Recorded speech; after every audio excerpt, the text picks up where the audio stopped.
대한축구협회가 한국축구대표팀 차기 사령탑으로 스페인 출신 호세 보스달라스 전 발렌시아 감독을 찍었다는 현지 언론 보도가 나와 연일 큰 화제가 되고 있는데요. 이에 대해 박항서 감독이 감독 선임에 대해 폭탄 발언을 해 발칵 뒤집혔습니다.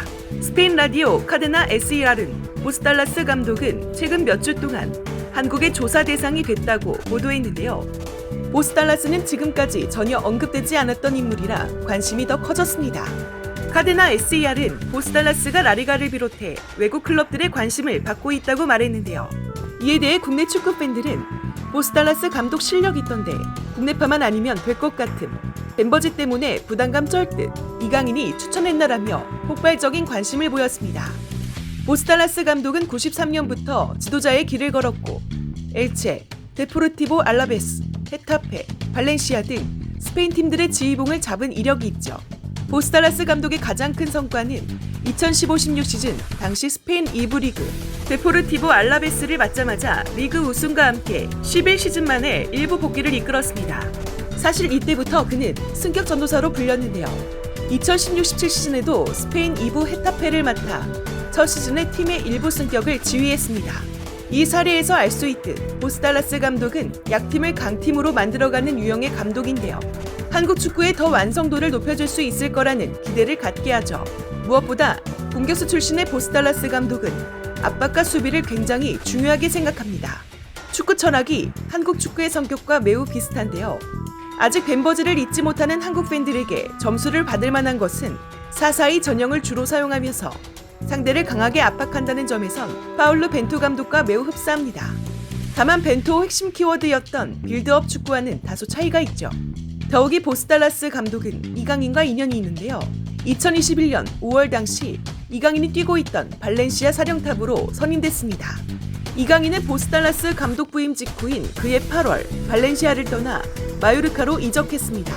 표면적으로는 보스달라스가 이강인을 내쫓은 것처럼 보였지만 보스달라스는 스페인 언론과 인터뷰에서 발렌시아 구단이 브라질 공격수를 영입하기 위한 자리를 만들려고 이강인을 방출하라고 지시했다고 폭로하면서 이강인은 좋은 선수였는데 이해할 수 없는 결정이었다고 고백한 바 있죠.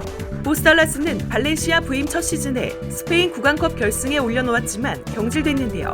커리어만 놓고 보면 보스달라스에 만족할 만한 것 같은데 그 이유가 현재 한국은 월드컵에서 강팀이 아니고 더 만들어가야 할 게 많은 상황이죠. 이달 초 마이클 밀러 대한축구협회 신인 국가대표 전력강화위원장은 차기 대표팀 감독 선임에 대해 논리적이고 종합적인 선임 과정을 진행하고 있고 어느 정도 리스트를 만든 뒤 인터뷰를 진행해 평가할 것이라 밝힌 바 있죠. 밀러 위원장은 그동안 대표팀의 철학과 연계되는 인물로 선임할 것이다. 항상 우리가 뭘 원하고 어떻게 해왔는지 아는 게 중요하다며 강한 정신력과 투혼 같은 것도 포함된다. 개인적인 특징을 좀 더 발전시키는 부분, 무엇보다 우리가 뭘 원하는지 알아야 하고 방향을 설정해야 한다라고 말했습니다.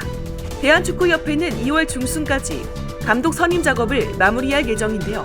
우선 보스달라스가 오려면 풀어야 할 문제, 몸값이 있는데 5년 전에도 협회가 원하던 후보군들과 수차례 계약이 결렬됐는데 몸값 차이가 가장 근본적인 원인이었죠. 물론 결과적으론 성공을 거뒀지만 벤투 감독은 당시 협회가 우선순위로 삼았던 후보군은 아니었습니다. 보스달라스는 빅리그에서만 감독을 맡았고 발렌시아에서도 결코 실패하진 않았는데요. 여전히 경쟁력을 갖춘 지도자라 큰 보상이 따르는 게 아니라면 한국 대표팀을 맡을 확률이 적을 수 있는데 국내 팬들은 대한축구협회가 제대로 돈 좀 썼으면 하는 의견이 많습니다. 한편 베트남과 5년가량의 동행을 마친 박항서 감독이 이번 감독 선임에 대해 작심 발언을 해 큰 화제가 되고 있습니다. 박항서 감독은 차기 벤투 후임으로 지목되기도 했지만 본인은 그럴 생각이 없다고 이런지야 딱 잘라 말했는데요. 박항서 감독은 냉철한 외부자의 시선으로 한국 축구에 대해 발언했는데요. 박 감독은 국내 지도자들이 외국인 감독에 비해 저평가되는 풍조에 강한 아쉬움을 드러낸 것이죠. 박 감독은 중요한 건 우리 지도자들도 역량이 있다. 단지 왜 협회에서는 국내 지도자가 대표팀 감독직을 맡으면 외국 감독만큼 지원해주지 않는지 그게 의문인데 그런 부분만 해결되면 국내 지도자들도 충분히 대표팀을 맡을 수 있다고 주장했습니다. 박 감독은 한국 축구에서 외국인 감독과 국내파 감독 두 체제의 차이점과 장단점을 모두 경험해본 인물이기에 할 수 있는 발언인데요. 유능한 국내 지도자들이 대표팀에서는 소모품처럼 잠시 이용하다가 버려지기 일쑤고 또한 협회, 언론, 팬들이 상대적으로 국내 감독을 더 만만하게 대하고 흔드는 문화가 한국 축구의 고질병 중 하나라는 입장이죠.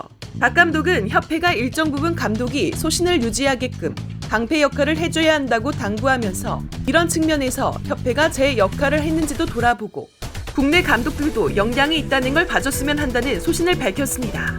박 감독은 오랫동안 해외에서 활동하면서 축구협회와 관계에서 자유롭고 한국에서 지도자나 행정가를 할 생각이 없다고 선을 그었기에 누구의 눈치도 보지 않고 소신 발언을 할 수 있었는데요. 이에 대해 국내 누리꾼들도 공감하며 우리도 언젠가는 히딩크나 벤투 같은 외국인 감독 못지않게 당당하게 성공했다고 말할 수 있는 국내 지도자를 배출해야 한다. 지도자가 제대로 일하고 능력을 펼칠 수 있는 환경을 마련해주는 게 중요하다는 박항서 감독의 지적은 새겨들어야 할 부분이라고 말했습니다. 한 네티즌은 한국 축구의 특징에 대해 나열하면서 누가 될지 모르는 후임 감독에 당부했습니다. 한국 축구 특징 1. 경기 시작과 동시 일사불란하게 움직여서 레알 마드리드인가 착각하게 만들다가 2. 점점 체력이 고갈되고 잦은 패스 미스로 인해 집중력이 떨어짐. 3. 종료 15분 전 코너킥 찬스 때 교체 멤버로 웬 키 큰 놈이 하나 들어와 상대 골문을 열심히 휘젓다가 정작 머리에 공만 피해 다니. 4. 종료 10분 전 다급한 마음에 아무나 받아라 크로스 패스랑 나로 호슛 남발하고. 5. 종료 5분 전 타구장 소식 전하며 경우의 수 따지기 바쁨. 6. 이기면 조수미 노래 나옴. 7. 지면 다음날 일간지에 젖잘싸 시전. 또한 이동국이 대한축구협회 부회장이 됐는데요. 이용수, 김병지 부회장이 사임하고 물갈이가 된 것이죠. 협회는 이동국 부회장과 함께 조병득, 이석재, 그리고 김기용, 최영일, 이영표, 홍은아까지 총 7명을 다시 세웠습니다. 새로운 임원진에 대한 기대가 큰데요. 2026년 국중이 월드컵을 이끌어갈 우리 대표팀에게 가장 좋은 자원으로 협회가 뒷받침해줬으면 좋겠습니다. 주장 손흥민을 비롯해 빌드업에 능숙한 골키퍼 김승규, 괴물 수비수 김민재, 기적의 주역 김영권, 8년을 준비한 김진수, 왕성한 활동량 김문환, 벤투 황태자 황인범, 살림꿈 이재성, 대체불가 큰 정우영, 원샷 원킬 황희조, 황소 황희찬, 4세대 에이스 이강인, 신데렐라 조규성, 실력으로 인정받은 나상호. 이제 실제로 이 선수들이 중심을 잘 이뤄야 새로 등장하는 선수들과 앞으로도 좋은 합을 보여줄 것으로 예상됩니다. 대한민국 화이팅입니다.